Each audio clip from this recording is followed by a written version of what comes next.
எல்லாவற்றையும் முழுமுழுப்பில்லாமலும் தட்டிப்பில்லாமலும் செய்யும்.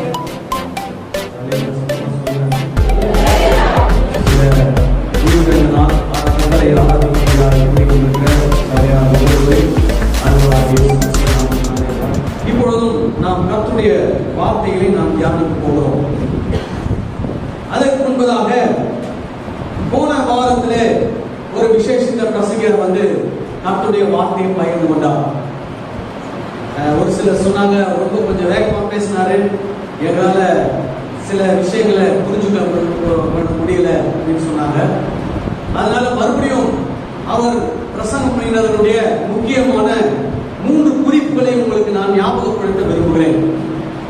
அவர் சொன்ன 3 காரியங்கள் என்ன அப்படின்னு பாத்தீங்கன்னா, முதலாவது நிலைப்பாடு அப்படின்ற ஒரு வார்த்தையை அவர் சொன்னார். நிலைப்பாடு அப்படின்னா, கிறிஸ்தவர்கள் திருச்சபையாக நம்முடைய நிலைப்பாடு என்ன, நாம் எந்த ஒரு நிலைப்பாட்டிலே நாம் இருக்கிறோம். அதாவது சபை அப்படின்னு வரும்போது நாம் என்ன விசுவாசிக்கிறோம், எந்த ஒரு விசுவாச நிலைப்பாடிலே நாம் காணப்படுகிறோம் அப்படின்றது ரொம்ப முக்கியம் அப்படின்னார்.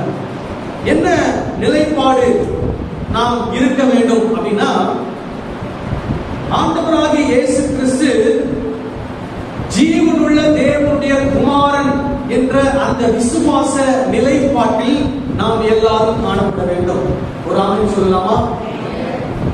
இயேசு கிறிஸ்துவை என்ன விசுவாசிக்கணும்? அவர் ஜீவனுள்ள தேவனுடைய குமாரன் என்ற அந்த விசுவாசம் நம்முடைய எல்லாருடைய உள்ளத்தில் இருக்கணும். இயேசு கிறிஸ்து ஜீவனுள்ள தேவனுடைய குமாரன் அப்படின்னா என்ன அர்த்தம் அப்படின்னா, இயேசுவே கடவுள், இயேசுவே ஆண்டவர் என்று அர்த்தம். ஒரு ஆமென் சொல்லலாமா? அப்போ திருச்சபையில் இருக்கக்கூடிய ஒவ்வொருடைய உள்ளத்தில் இருக்கக்கூடிய விசுவாசம் என்ன அப்படின்னா, இயேசு கிறிஸ்து ஒருவரே ஆண்டவர். அல்லேலூயா. அப்படின்னா என்ன அர்த்தம்?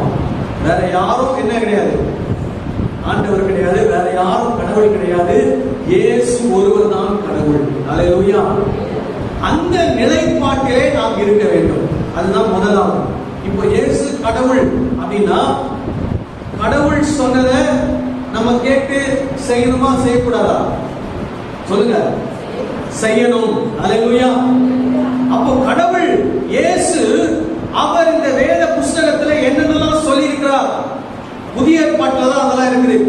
புதிய ஏற்பாட்டுல மத்தேயு, மார்க்கு, லூக்கா, யோவான் வாசித்தீங்கன்னா இயேசு கிறிஸ்து என்ன போதனைகளை கொடுத்திருக்கிறார்.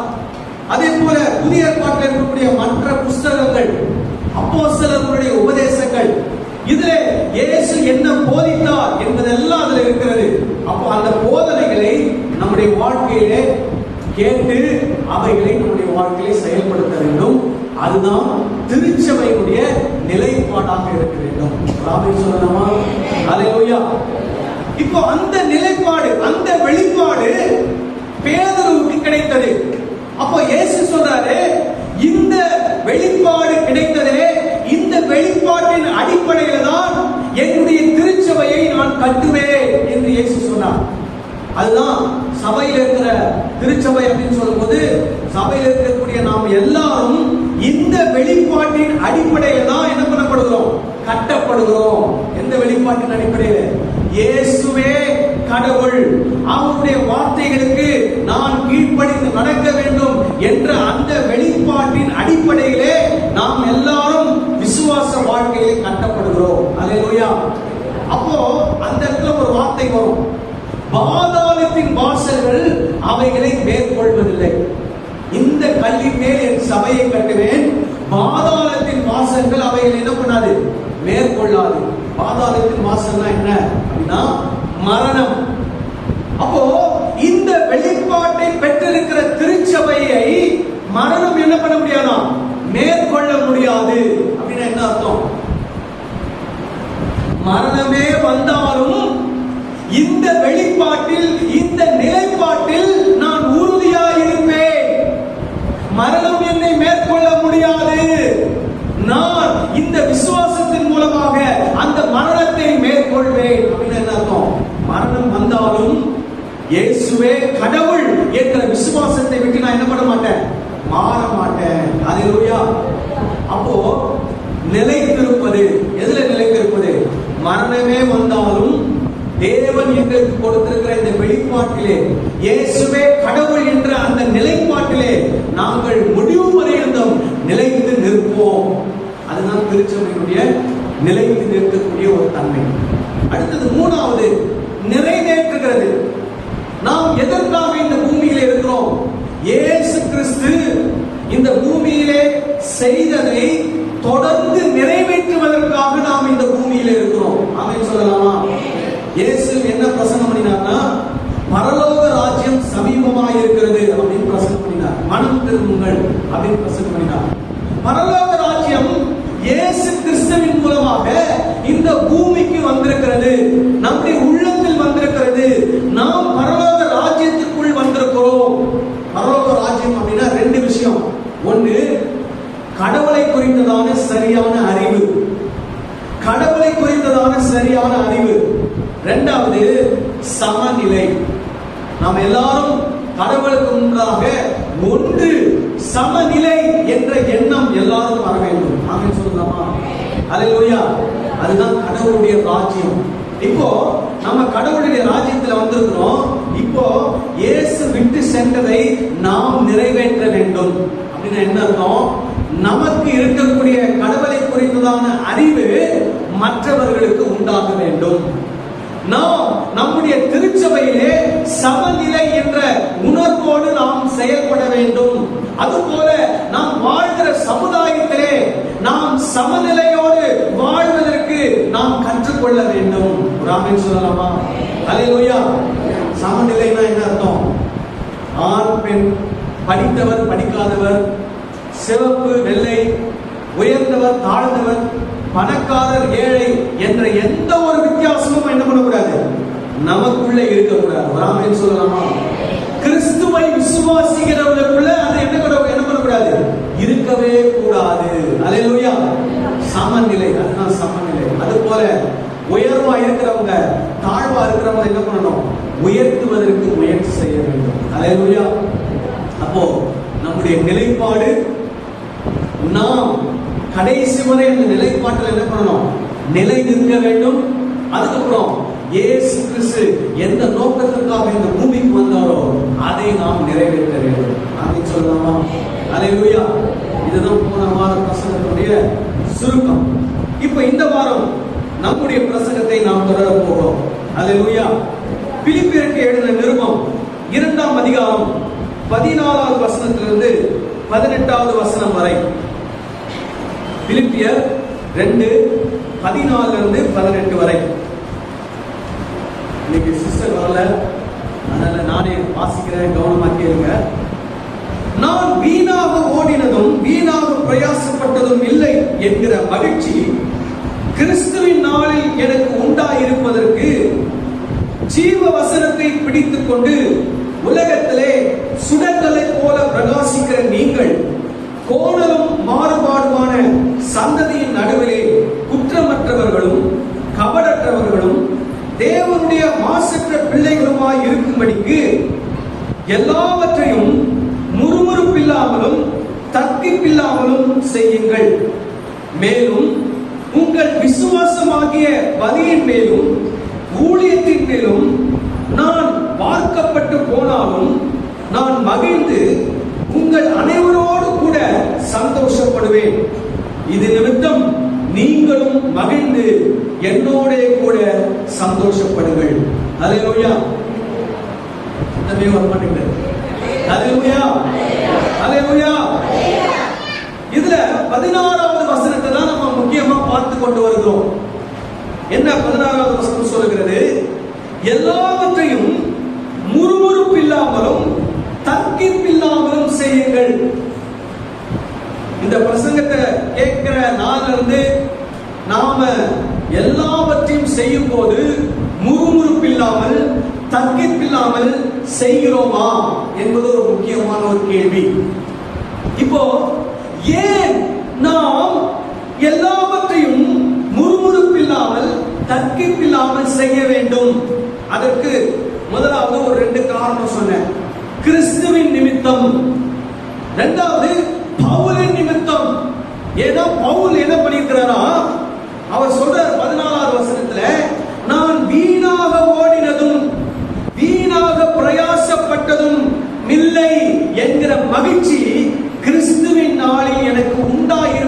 என்பதற்காக நீங்கள் எல்லாவற்றையும் முறுமுறுப்பில்லாமலும் தர்க்கிப்பில்லாமலும் செய்ய வேண்டும். அப்ப அவர் சொல்றாரு, பிலிப்பி பட்டணத்துக்காக நான் பிரயாசப்பட்டிருக்கிறேன், பிலிப்பி பட்டணத்துக்கு சபைக்காக நான் ஓடி இருக்கிறேன். அப்ப நான் ஓடினது, பிரயாசப்பட்டது என்ன ஆயிடக்கூடாது, வீணா போயிடக்கூடாது. அதனால நீங்க உங்களுக்காக பிரயாசப்பட்ட என் நிமித்தம் நீங்கள் என்ன பண்ணணும், எல்லாவற்றையும் முறுமுறுப்பில்லாமல் தர்க்கிப்பில்லாமல் நீங்கள் செய்ய வேண்டும். அல்லேலூயா. அதுதான் நான் சொன்னேன். இந்த ஊர்ல பாத்தீங்கன்னா அந்த காலத்துல தோமா வந்து ஊழியர் செஞ்சார். அதுக்கப்புறம் நிறைய மிஷனரிகள் வந்து ஊழியர் செஞ்சாங்க. இந்த ஊர் குறிப்பா பாத்தீங்கன்னா நிறைய பழைய காலங்கள்ல நல்ல ஊழியர்கள் வந்து இந்த பகுதிகளிலே பாடுபட்டிருக்கிறார்கள், ஊழியர்களை செய்திருக்கிறார்கள். அதுபோல திருச்சபை உங்களுக்கு ஒவ்வொரு நாளும் நாங்க எங்களால முடிஞ்ச பிரயாசத்தை நாங்க என்ன பண்றோம், பட்டு உங்களுடைய ஆவிக்குரிய வளர்ச்சிக்கு எங்களால் முடிந்தவைகளை நாங்கள் செய்து கொண்டிருக்கிறோம். அப்படின்னும் போது எங்களுடைய பிரயாசங்கள், ஊழியர்களுடைய பிரயாசங்கள், அவர்கள் ஓடினது, அவர்கள் பிரயாசப்பட்டது, நாங்கள் ஓடினது, நாங்கள் பிரயாசப்பட்டது வீணாக போகக்கூடாது. அதனால நீங்க என்ன பண்ணணும், எல்லாவற்றையும் முறுமுறுப்பில்லாமல் தர்க்கிப்பில்லாமல் நீங்கள் செய்ய வேண்டும். இப்போ அடுத்த பாயிண்ட்க்கு நம்ம வரப்போறோம். ஏன் நான் முறுமுறுப்பில்லாமல் தர்க்கிப்பில்லாமல் எல்லாவற்றையும் செய்ய வேண்டும்? ஏன், எதற்காக? இப்போ அடுத்த 2 பாயிண்ட்ல ஒரு பாயிண்ட் என்னன்னு பாத்தீங்கன்னா, உங்கள் நிமித்தம். உங்கள் நிமித்தம் ஏன் நீங்க வந்து எல்லாவற்றையும் தர்க்கிப்பில்லாமல் முறுமுறுப்பில்லாமல் நீங்கள் செய்ய வேண்டும் என்றால், உங்கள் நிமித்தம் நீங்கள் அதை செய்ய வேண்டும். சொல்லுங்களேன், என் நிமித்தம்.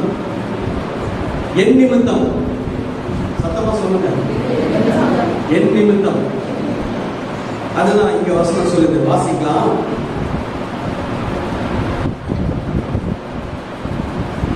பதினாலாவது வசனத்துல, ஜீவ வசனத்தை பிடித்துக் கொண்டு உலகத்திலே சுடர்களை போல பிரகாசிக்கிற நீங்கள். பவுல் வந்து பிலிப்பி பட்டணத்தில் இருக்கிறவங்களை பார்த்து சொல்றாரு, நீங்க என்ன பண்ணிருக்கிறீங்களா, ஜீவ வசனத்தை பிடித்துக் கொண்டு உலகத்திலே சுடர்களை போல பிரகாசிக்கிறீர்கள். ஆமென் சொல்லுங்களேன். நீங்க நான் எல்லாரும் இந்த உலகத்துல சுடர்களை போல பிரகாசிக்கிறோமா? பிரகாசிக்கிறோமா?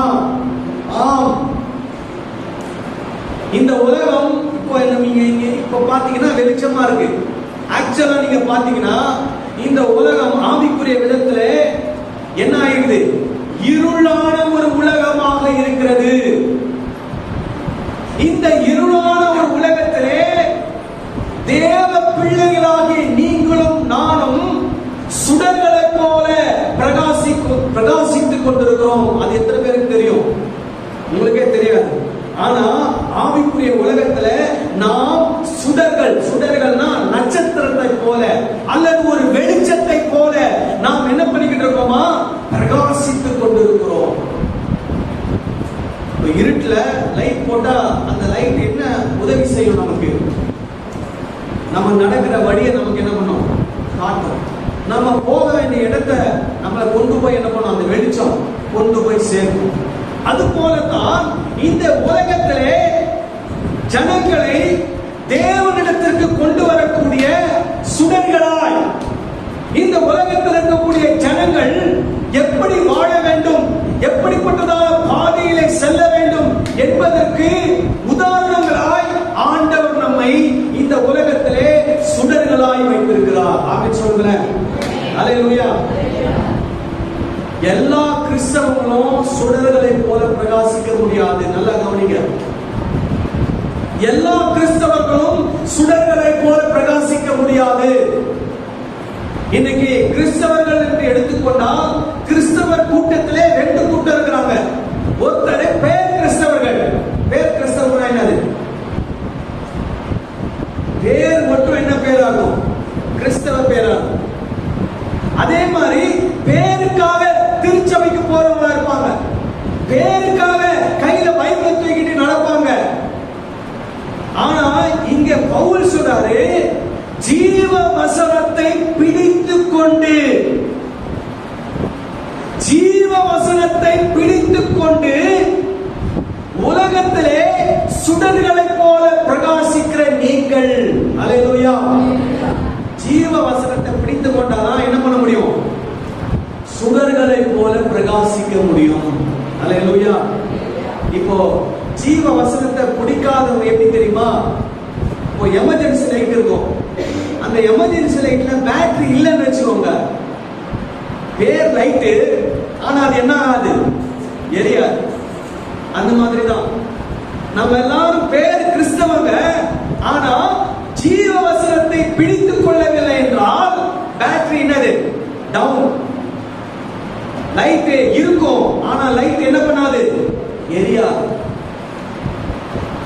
அப்ப பவுல் சொல்றாரு, ஜீவ வசனத்தை பிடித்துக் கொண்டு உலகத்திலே சுடர்களைப் போல பிரகாசிக்கிற நீங்கள் என்ன பண்ணுமா? எல்லாவற்றையும் முறுமுறுப்பில்லாமல் தர்க்கிப்பில்லாமல் செய்ய வேண்டும். ஆமென் சொல்லுங்களேன். அல்லேலூயா. இப்ப பாருங்க, ஜீவ வசனம், வசனத்தை பத்தி ஒரு சில உதாரணங்கள் உங்களுக்கு நான் சொல்ல விரும்புகிறேன். எபிரேயர் 4ஆம் அதிகாரம் 12ஆம் வசனம் சொல்லுகிறது. எபிரேயர் 4ஆம் அதிகாரம் 12வது வசனம், தேவனுடைய வார்த்தையானது ஜீவனும் வல்லமையும் உள்ளதாயும் இருபுறமும் கருக்குள்ள எந்த பட்டயத்திலும் கருக்கானதாயும் ஆத்துமாவையும் ஆவியையும் கணுக்களையும் ஊனையும் பிரிக்கத்தக்கதாக உருவ குத்துகிறதாயும் இருதயத்தின் நினைவுகளையும் யோசனைகளையும் வகையறுக்கிறதாயும் இருக்கிறது. அல்லேலூயா. வசனம் எப்படிப்பட்டதான்? அது ஜீவன் உள்ளது, வல்லமை உள்ளது, இருபுறம் கருக்குள்ள பட்டயம் போன்றது. அது ஆத்துமாவையும் ஆவியையும் கணுக்களையும் ஊனையும் பிரிக்கத்தக்கது. அது இருதயத்தின் நினைவுகளை யோசனைகளை வகையறுக்கிறதாய் இருக்கிறது. அந்த ஜீவ வசனம், ஜீவ வசனத்தை பிடித்துக் கொள்ளுதல் என்ன அர்த்தம்? சர்ச்சுக்கு போகும்போது வரும்போது கையில பைபிள் தூக்கிட்டு வரதா, அல்லது தூங்கும் போது தலைமாட்டில் பைபிள் வச்சுட்டு தூங்குறதா? ஜீவ வசனத்தை பிடித்துக் கொண்டு அப்படின்னா என்ன அர்த்தம்?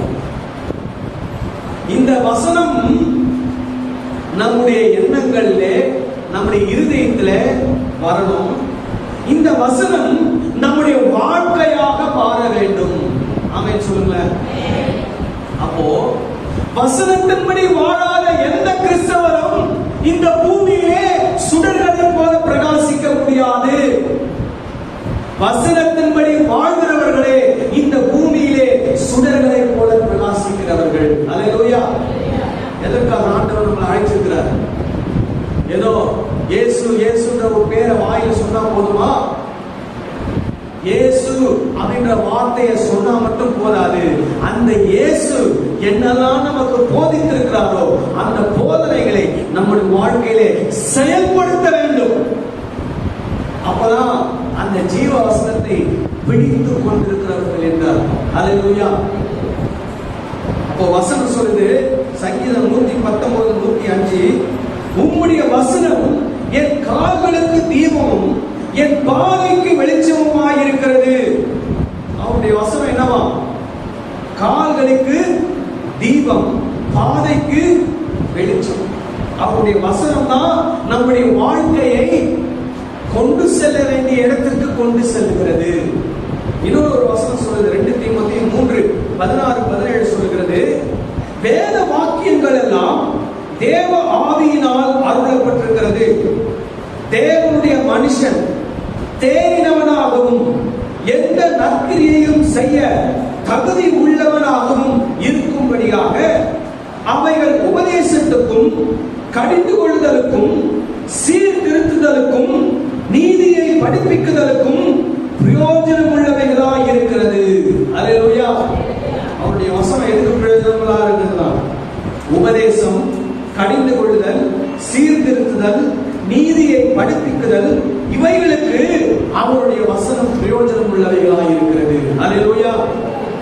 வசனத்தை வாசிக்கணும், இல்ல வசனத்தை கேட்கணும், இல்ல வசனத்தை யாராவது ஒருத்தரை சொல்ல சொல்லி அந்த வசனத்தை காதால கேட்டு அந்த வசனம் என்ன சொல்லுகிறதோ அதன்படி நம்முடைய வாழ்க்கையை நாம் வாழ வேண்டும். அல்லேலூயா. இப்போ ஜீவ வசனத்தை பிடித்துக் கொண்டு உலகத்திலே சுடர்களை போல பிரகாசிக்கிற நீங்கள், உலகத்துல இயேசு கிறிஸ்து சொல்லியிருக்கிறாரு, மத்தேயு 5ஆம் அதிகாரம் 14, 15, 16 சொல்லியிருக்கிறாரு, நீங்கள் உலகத்துக்கு வெளிச்சமாய் இருக்கிறீர்கள். மலையின் மேல் இருக்கிற பட்டணம் மறைந்திருக்க மாட்டாது. விளக்கை கொளுத்தி மரக்காலால் மூடி வைக்காமல் விளக்கு தண்டின் மேல் வைப்பார்கள். அப்பொழுது அது வீட்டில் உள்ள யாவருக்கும் வெளிச்சம் கொடுக்கும்.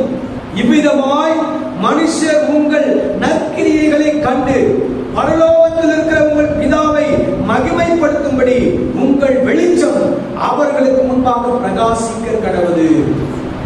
அல்லேலூயா. அப்போ நம்ம இந்த உலகத்தில் ஆண்டவர் என்ன வச்சிருக்கிறாரு?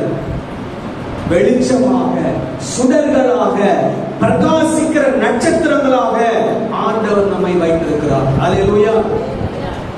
அதனால எல்லாவற்றையும் முறுமுறுப்பில்லாமல் தர்க்கிப்பில்லாமல் என்ன பண்ணுமா?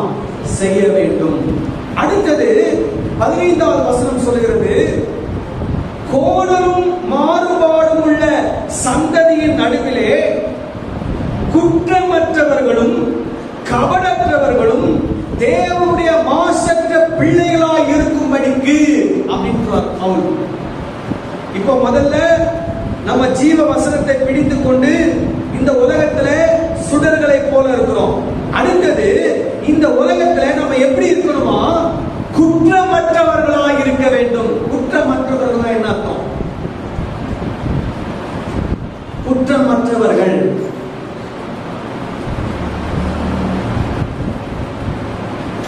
அதாவது பொதுவா 2 விஷயம் இருக்குது. ஒண்ணு, நம்ம மேல பொய்யாய் குற்றம் சாட்டுகிறவர்கள் இருக்கிறார்கள். அந்த மாதிரி பொய்யாய் குற்றம் சாட்டுகிறவர்களை நம்ம என்ன பண்ண முடியாது? தவிர்க்க முடியாது. ஆனால் எந்த ஒரு விதத்திலும் பைபிள் வசனத்தை சொல்லி எந்த ஒரு கிறிஸ்தவர்களையும் யாரும் குற்றப்படுத்தாதபடிக்கு நாம் இந்த உலகத்திலே குற்றமற்றவர்களாக வாழ வேண்டும். ராமை சொல்றேன். அல்லேலூயா. ஒரு முறை ஒருத்தர்கிட்ட நான் பேசிட்டு இருந்தேன். அவர் ஒரு கிறிஸ்தவர் தான், ஆனா அவர் ரட்சிக்கப்படாத மனுஷன். அவர் ஒரு பேர் கிறிஸ்தவர். அவர் ஒரு ஸ்கூல் நடத்திட்டு இருந்தார். அப்ப அவர் சொல்றாரு, எங்க ஸ்கூல்ல நாங்க கிறிஸ்தவ டீச்சரையே சேர்க்க மாட்டேன் அப்படின்றார். அவர் பேர் கிறிஸ்தவர். அவர் சொல்றாரு, கிறிஸ்தவ டீச்சரையே நான் எங்க ஸ்கூல்ல சேர்க்க மாட்டேன். ஏன்னா அவங்க யாருமே உண்மையா வேலை செய்யறது இல்லை. அவர் சொல்றதுல எந்த அளவுக்கு உண்மை இருக்குதுன்னு எனக்கு தெரியாது. ஆனா அவர் சொன்ன வார்த்தை எனக்கு சொல்றேன். ஏனென்றால் ஒரு 30 ஆண்டுகளுக்கு முன்பதாக இருந்ததை விட இப்ப இருக்கக்கூடிய கிறிஸ்தவத்திலே ரொம்ப எளிமையாக யாரோ என்ன பண்ணாங்க? கிறிஸ்தவர்களை குற்றம் சாட்டி கொண்டிருக்கிறார்கள். அதாவது அநியாயமாய் குற்றம் சாட்டுகிறது வேற, அதை விட்டுருங்க, நான் அதை சொல்ல வரல. ஆனால் வேத வசனத்தின்படி நியாயமாய் நிறைய பேர் என்ன பண்ண முடிகிறது? நீ கிறிஸ்தவர்களை குற்றம் சாட்ட முடிகிறது. பவுல் சொல்றாரு, நாம் இந்த உலகத்திலே வாழ்றோம். இந்த உலகத்திலே வாழும்போது குற்றமற்றவர்களாய் வாழ வேண்டும். யாரும் நம்மளை கை நீட்டி என்ன சொல்லிவிடாது? ஒரு குற்றம் சொல்லிவிடக்கூடாது. அந்த அளவுக்கு எல்லாருக்கும் முன்னாடியும் நல்ல ஒரு கிறிஸ்தவர்களாக நாம் வாழ வேண்டும். இரண்டாவது என்ன சொல்றாரு? குற்றமற்றவர்கள். அடுத்தது என்ன சொல்றாரு? கபடற்றவர்கள். முதல்ல சொன்னது மற்றவங்க நம்மளை குற்றம் சாட்டுவது. இரண்டாவது கபடற்றவர்களா இருக்க வேண்டும். அப்படின்னு என்ன அர்த்தம்னா, நம்முடைய உள்ளத்திலே நம்முடைய மனசாட்சி நம்மை குற்றப்படுத்த கூடாது. முதல்ல வெளியே இருக்கிறால் நம்ம குற்றப்படுத்தலாம். இப்ப ரெண்டாவது நம்ம உள்ள இருக்கிற ஆளே நம்ம என்ன பண்ணக்கூடாது? குற்றப்படுத்த கூடாது. நம்ம நம்முடைய மனசாட்சி நம்மை குற்றப்படுத்தக்கூடாது. கபடற்றவர்களாய் நாம் வாழ வேண்டும். அப்படின்னா என்ன அர்த்தம்னா, நம்முடைய உள்ளத்திலே சிந்தையிலே எந்த விதமான தீமைகளும் இருக்கக்கூடாது. ஏன்னா இந்த உலகம் அப்படிப்பட்டதான ஒரு உலகம். உதாரணத்துக்கு சொல்லணும் அப்படின்னா, மனசுக்குள்ள ஒரு கோபம், மனசுக்குள்ள ஒரு எரிச்சல், மனசுக்குள்ள ஒரு பொறாமை வச்சுக்கிட்டு வெளியே சிரிச்சு பேசுகிற உலகம். கேள்விப்பட்டிருப்பீங்க, பார்த்திருப்பீங்க, அனுபவிச்சிருப்பீங்க. நம்ம முன்னாடி எப்படி பேசுவாங்க, நல்லா சிரிச்சு சிரிச்சு சிரிச்சு பேசுவாங்க. ஆனா அவங்க மனசுக்குள்ள என்ன இருக்கும், நம்ம மேல ஒரு கசப்பு, ஒரு கோபம், நம்மளை எப்ப கவுக்கலாம், நம்மளை எப்ப ஏமாத்தலாம், நம்மளை எப்ப நம்மளை கீழே தள்ளி விடலாம் அப்படின்ற எண்ணங்கள் அவங்களுக்கு இருக்கும். ஆனா முன்னாடி சிரிச்சு சிரிச்சு பேசுவாங்க. இதுதான் உலகம். ஆனா கிறிஸ்தவர்களாகிய நாம் அப்படி இருக்கலாம். நாமே சொல்லுங்களேன். அல்லேலூயா. ஒருத்தங்க நல்லா முன்னேறாங்கன்னா மனதார அவங்கள வாழ்த்தணும், மனதார அவங்கள ஆசீர்வதிக்கணும். எந்த நேரத்திலையும் யாருக்கு விரோதமான யோசனைகளோ சிந்தனைகளோ, யாரை கவிழ்க்கலாம் என்ற எண்ணங்களோ, யாரை போட்டுக் கொடுக்கலாம் என்ற எண்ணங்களோ, யாருக்கு விரோதமாக செயல்படுத்தலாம் என்ற சிந்தனைகளோ கிறிஸ்தவர்களாகிய நம்முடைய உள்ளத்திலே துளி அளவு இருக்கக்கூடாது. நாமே சொல்லுங்க. அல்லேலூயா. அதுக்கு பேர் என்னது? கபடற்றவர்களாயிருக்கும். இயேசு சொல்லி இருக்கிறார். என்ன சொல்லி இருக்கிறாரு? பாம்பை போல வினா உள்ளவர்களாகவும் புறாவை போல கபடற்றவர்களாகவும் இருங்கள். அப்ப கிறிஸ்தவர்கள் இந்த உலகத்தில் வாழ்கிற நாம் குற்றமற்றவர்களாய் இருக்க வேண்டும், கபடற்றவர்களாய் இருக்க வேண்டும். மூணாவது சொல்றாரு, தேவனுடைய மாசற்ற பிள்ளைகளாய் இருக்க வேண்டும். தேவனுடைய மாசற்ற பிள்ளைகளாய் இருக்க வேண்டும். தேவனுடைய மாசற்ற பிள்ளைகள். மாசற்ற அப்படின்னா என்ன அர்த்தம்? மாசு இல்லாத. இன்னைக்கு நீங்க பாத்தீங்கன்னா காத்துல மாசு இருக்கிறது, தண்ணீர்ல மாசு இருக்கிறது, உணவுல மாசு இருக்கிறது, சாப்பிடக்கூடிய பொருட்களிலே மாசு இருக்கிறது. அப்படின்னா என்ன அர்த்தம்? கலப்படம். நம்ம சுவாசிக்கிற காத்துல என்ன இருக்குது? கலப்படம், புகை, கெமிக்கல், ஃபேக்டரியில இருந்து வரக்கூடிய புகைகள். நம்ம குடிக்கிற தண்ணீர்ல எத்தனையோ ரசாயனங்கள் என்ன ஆகுது? கலக்கிறது. ஏன்னா இந்த பூமியில என்ன பண்றாங்க? எல்லாம் ஃபேக்டரியில இருக்கக்கூடிய கழிவுகள் எல்லாம் பூமியில தான் போடுறாங்க. அது அப்படியே போய் பூமியில இருக்கக்கூடிய தண்ணீரை அது என்ன பண்ணுகிறது? மாசுபடுத்துகிறது. நம்ம விளைச்சல் பண்ணும்போது நிறைய ஃபர்டிலைசர் எல்லாம் போட்டு என்ன பண்ணிடுறாங்க? அரிசி, பருப்பு எல்லாத்தையும் என்ன பண்ணிடுறாங்க? மாசுபடுத்திடுறாங்க. அப்போ மாசு நிறைந்த ஒரு உலகத்தில் நாம் வாழ்ந்து கொண்டிருக்கிறோம். ஆனால் வேதவசனம் சொல்லுகிறது, தேவனுடைய பிள்ளைகளாகிய நாம் மாசற்றவர்களாய் இருக்க வேண்டும். எந்த ஒரு கலப்படமும் நமக்குள்ளே இருக்கக்கூடாது. இப்போ உதாரணத்துக்கு சொல்ற பாருங்க, பால்ல தண்ணி கலந்தீங்கன்னா கண்டுபிடிக்க முடியுமா? பால் தான். ஒரு 10 லிட்டர் பால்ல 2 லிட்டர் தண்ணி கலந்துட்டீங்கன்னா அது என்ன ஆயிடுது? 12 லிட்டர் பாலா மாறிடுது. அதுல தண்ணி இருக்கிறத யாராலும் என்ன பண்ண முடியாது? கண்டுபிடிக்க முடியாது. அந்த அளவுக்கு கண்டுபிடிக்க முடியாத அளவுக்கு தான் என்ன பண்ணுவாங்க? பால்காரங்க தண்ணி கலக்குவாங்க. அடுத்தது பாத்தீங்கன்னா செக்கு எண்ணெய் அப்படின்னு சொல்லி ஒரு எண்ணெய் வரும். அந்த செக்கு எண்ணெயோட என்ன பண்ணுவாங்க? கோல்ட் வினர் ஆயில், ரிஃபைண்ட் ஆயில் அதெல்லாம் என்ன பண்ணிடுவாங்க? மிக்ஸ் பண்ணிடுவாங்க. அப்போ அது தூய்மையான ஒரு செக்கு எண்ணெய் இல்ல, கலப்படம், மாசு நிறைந்த கலப்படம் உள்ள ஒரு செக்கு எண்ணெய். அதே மாதிரி தேன் விற்கிறவங்க என்ன பண்ணுவாங்கன்னா சக்கரை பாகு நல்லா காய்ச்சி தேனோட என்ன பண்ணிடுவாங்க? மிக்ஸ் பண்ணிடுவாங்க. அது இது என்ன பண்ண முடியாது? கண்டுபிடிக்க முடியாது. ஆனா பாகத்துக்கு எப்படி இருக்கும்? தேன் மாதிரி இருக்கும். அதுல 80% பியூர், 20% என்ன? சக்கரை பாகு. இப்போ கிறிஸ்தவர்களுக்குள்ளேயும் அப்படிதான் இருக்கு. எப்படி பார்க்கிறதுக்கு கிறிஸ்தவங்க வாயை திறந்தா கிறிஸ்தவங்களுக்கு அடையாளமா கிறிஸ்தவ வார்த்தைகள், ஸ்தோத்திரம், அல்லேலூயா, பிரைஸ் தி லார்ட், கிறிஸ்தவ பாடல்கள், கிறிஸ்தவ வசனங்கள், ஆனா உள்ள 100% கிறிஸ்தவம் இருக்கிறதா, அல்லது 70% கிறிஸ்தவம், 30% கலப்படம், அல்லது 60% கிறிஸ்தவம், 40% கலப்படம்? பார்த்தா என்ன பண்ண முடியாது, கண்டுபிடிக்கவே முடியாது. பார்க்கிறதுக்கு ஒரிஜினல் 100% பியூர் தேன், 100% பியூர் செக்கு எண்ணெய், 100% பியூர் பால், இது போல தெரிகிறது. ஆனால் உள்ள என்ன இருக்கிறது? கலப்படம் இருக்கிறது.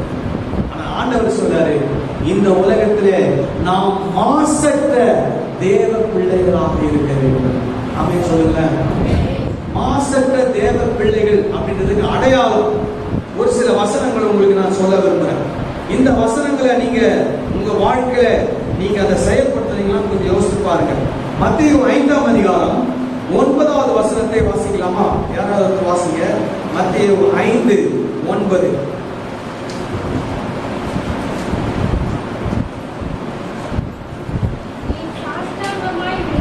மத்தேயு 5:9.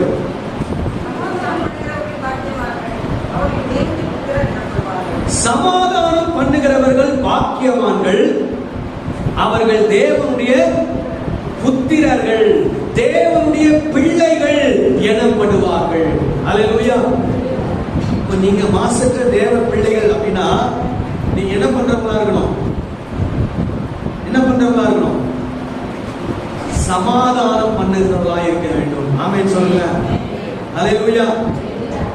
இப்போ சமாதானம் பண்ணுகிறவர்களா இருக்கணும்னா எல்லாவற்றையும் முறுமுறுப்பில்லாமல் தர்க்கிப்பில்லாமல் என்ன பண்ணணும்? செய்யணும். செஞ்சீங்கன்னா அங்க என்ன இருக்கும்? சமாதானம் இருக்கும். அந்த சமாதானம் பண்ணுகிறவங்களா நீங்க இருந்தீங்கன்னா நீங்க தேவனுடைய மாசற்ற பிள்ளைகளா இருக்கிறீர்கள் என்று அர்த்தம். ஆமென் சொல்லுங்களேன். அதே அதிகாரம் 43வது வசனத்திலிருந்து 48வது வசனம் வரைக்கும் வாசிக்கலாமா? அதே 5ஆம் அதிகாரம் 43வது வசனத்திலிருந்து. உனக்கு அடுத்தவனை சிநேகித்து உன் சத்துருவை பகைப்பாயாக என்று சொல்லப்பட்டதை கேள்விப்பட்டிருக்கிறீர்கள். என்ன அர்த்தம்? உனக்கு அடுத்தவனை சிநேகித்து அப்படின்னா என்ன அர்த்தம்?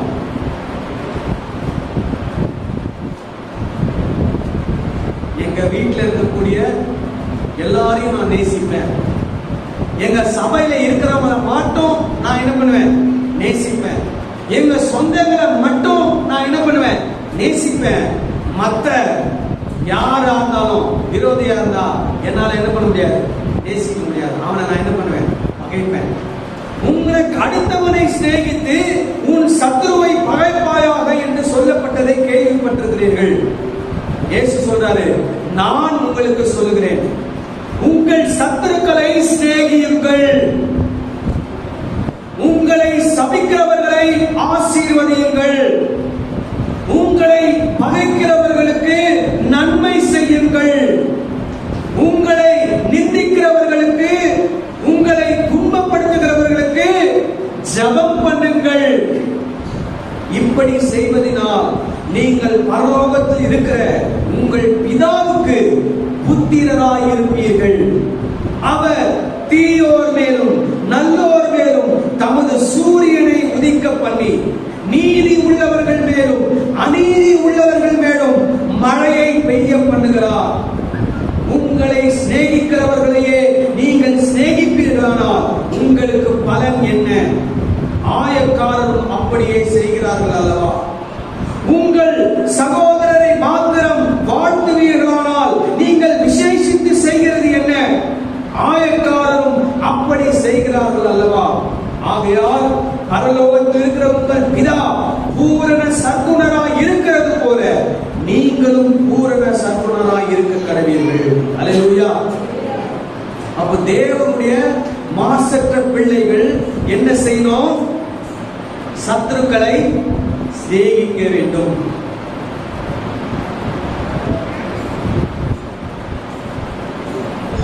ஒரு சகோதரன் சொன்னாராம், ஐயா என் மனைவி மேல நான் ரொம்ப அன்பு வச்சிருக்கிறேன் அப்படின்னா. அப்படிங்களா? ரொம்ப ஆச்சரியமா இருக்குது அப்படின்னு கேட்டதுக்கு அவர் சொன்னாராம், இயேசுநாதர் சொல்லியிருக்கிறார், உங்கள் சத்துருக்களை சிநேகியுங்கள்னு சொல்லிவிட்டாரு. அதனால என் மனைவி மேல நான் என்ன பண்ணிருக்கிறேன், அதிகமா அனுபவிச்சிருக்கிறேன். ஜோக், சீரியஸா எடுத்துக்காதீங்க. இன்னைக்கு இந்த மாதிரி சூழ்நிலைகளை சொல்லிதான் என்ன பண்றாங்க, கிண்டலா பண்ணி அது பண்ணி இதை பண்ணி சிநேகிக்கிறேன் அப்படின்னு சொல்றாங்க. ஆனா உண்மை நிலவரம் நீங்க பாத்தீங்கன்னா, சத்துருக்களை சிநேகிப்பது ரொம்ப கடினம். நம்மை சபிக்கிறவர்களை ஆசீர்வதிப்பது ரொம்ப கடினம். நம்மை பகைக்கிறவர்களுக்கு நன்மை செய்வது கடினம். நம்மை நிந்திக்கிறவர்கள் துன்பப்படுத்துறவர்களுக்காக ஜெபம் பண்ணுவது ரொம்ப கடினம். ஆனால் இயேசு சொன்னாரு, இதை நீ செய்தால்தான் நீ தேவனுடைய பிள்ளையாக கருதப்படுவார். ஆமென் சொல்லுங்களேன். அல்லேலூயா. அப்ப இந்த உலகத்துல நாம வேத வசனத்தை பிடித்துக் கொண்டு பிரகாசிக்கிற சுடர்களை போல இருக்கிறோம். இந்த உலகத்திலே குற்றமற்றவர்களாய் இருக்க வேண்டும். இந்த உலகத்திலே கபடற்றவர்களாய் இருக்க வேண்டும். இந்த உலகத்திலே மாசற்ற தேவ பிள்ளைகளாய் நாம் இருக்க வேண்டும். அப்படின்னா எல்லாவற்றையும் முறுமுறுப்பில்லாமல் தர்க்கிப்பில்லாமல் செய்ய வேண்டும். ஆமென் சொல்லுங்களேன். அல்லேலூயா. அடுத்தது கடைசியா, ஏன் நாம் இந்த உலகத்திலே எல்லாவற்றையும் முறுமுறுப்பில்லாமல் தர்க்கிப்பில்லாமல் செய்ய வேண்டும்? ஏன் அப்படின்னா, நாம இருக்கிறது இருள் நிறைந்த உலகத்திலே நாம் இருக்கிறோம். அதுதான் இங்க அதே வசனம் தான் எப்படி சொல்லுது அப்படின்னா, ஜீவ வசனத்தை பிடித்துக் கொண்டு உலகத்தில் சுடர்களை போல பிரகாசிக்கிற நீங்கள் உலகத்தில். அடுத்தது 15வது வசனம் சொல்லுகிறது, கோணலும் மாறுபாடுமான சந்ததியின் நடுவிலே. இப்ப இந்த உலகம் இருள் நிறைந்த உலகம். இந்த உலகம் கோணலும் மாறுபாடுமான ஒரு சந்ததி. கோணலும் மாறுபாடும் அப்படின்னு என்ன அர்த்தம்? கோணல் மாறுபாடு அப்படின்னா, கோணல் அப்படின்னா என்ன சொல்லி இருக்கிறாங்கன்னா, நியாயமற்ற ஒரு உலகம். கோணலான உலகம் அப்படின்னா என்ன அர்த்தம்?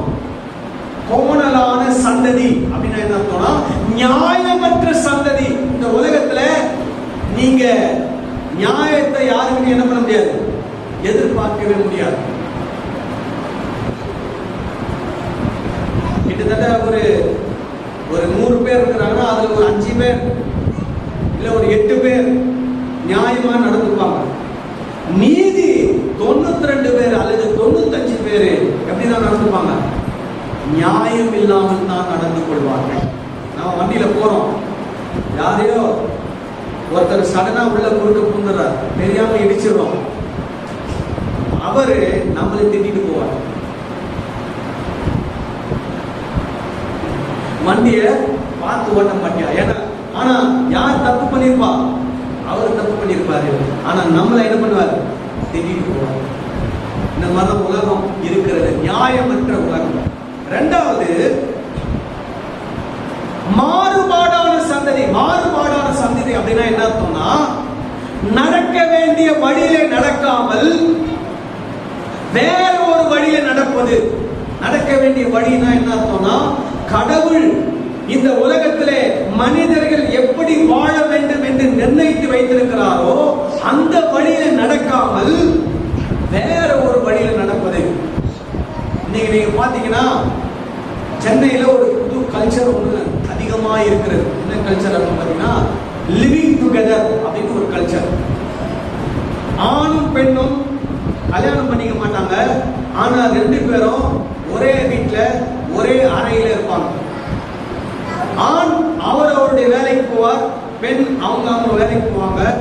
வேலை முடிச்சு 2 பேரும் வந்து ஒரே வீட்டுல ஒரே அறையில் இருப்பாங்க. தேவைப்பட்டா சாப்பாடு வாங்கிட்டு வருவாங்க, தேவைப்பட்டா குக் பண்ணி சாப்பிடுவாங்க. அதுக்கப்புறமா அவங்க வாழ்க்கை எவ்வளவு நாள் போகுமோ அவ்வளவு நாள் போகும். அதுக்கப்புறம் உன்னை எனக்கு பிடிக்கல அப்படின்னு ஒரு எண்ணங்கள் வந்ததுன்னா 2 பேரும் பிரிஞ்சு போயிடுவாங்க. இப்படிப்பட்டதான ஒரு கலாச்சாரம்.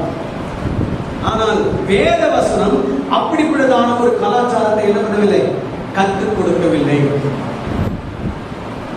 இன்னைக்கு இன்னொரு கலாச்சாரம், பல பெண்களோடு கூட என்ன இருக்கிறது? கனெக்ஷன் இருக்குது. ஒரு பெண்ணுக்கு பல மனிதர்களோடு கூட என்ன இருக்குது? கனெக்ஷன் இருக்குது. வாழ்க்கை அப்படி போகுது. அதுக்கப்புறம் சுலபமாக பணம் சம்பாதிப்பதற்கான வழிகளை ஜனங்கள் தேடிக் கொண்டிருக்கிறார்கள்.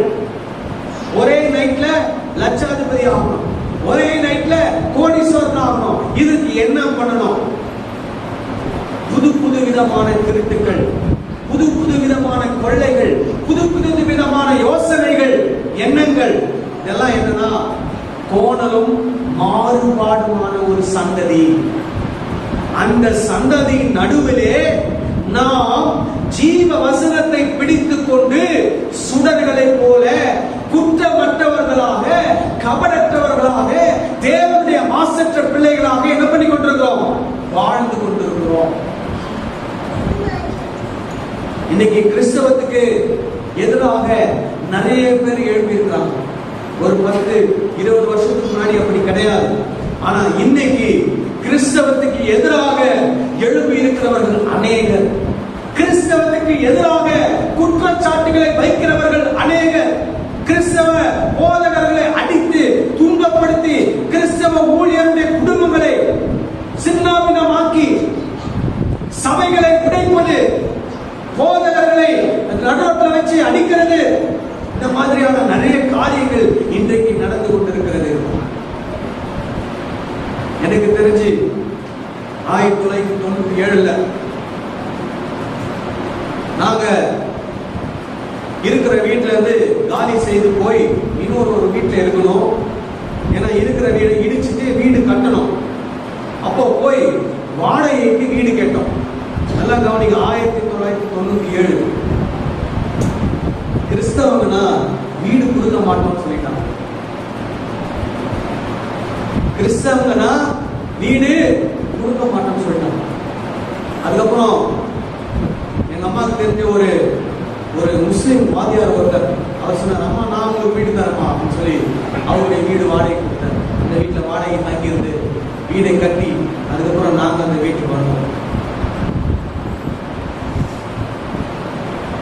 இது 1997 நடந்தது.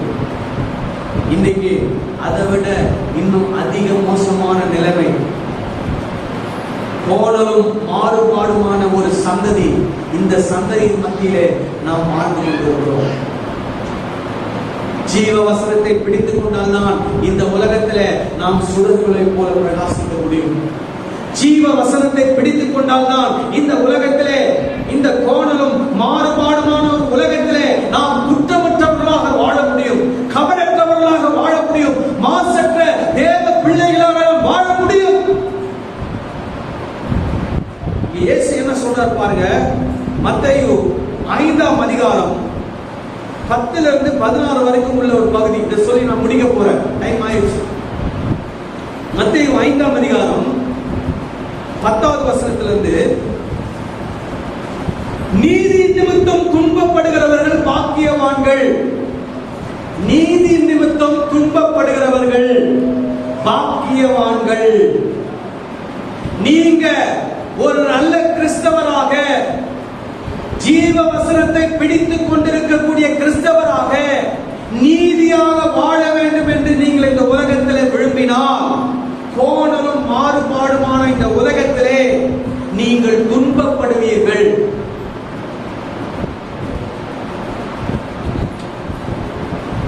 அப்ப ஆண்டவர் சொல்றாரு, நீங்க பாக்கியவான்கள். அல்லேலூயா.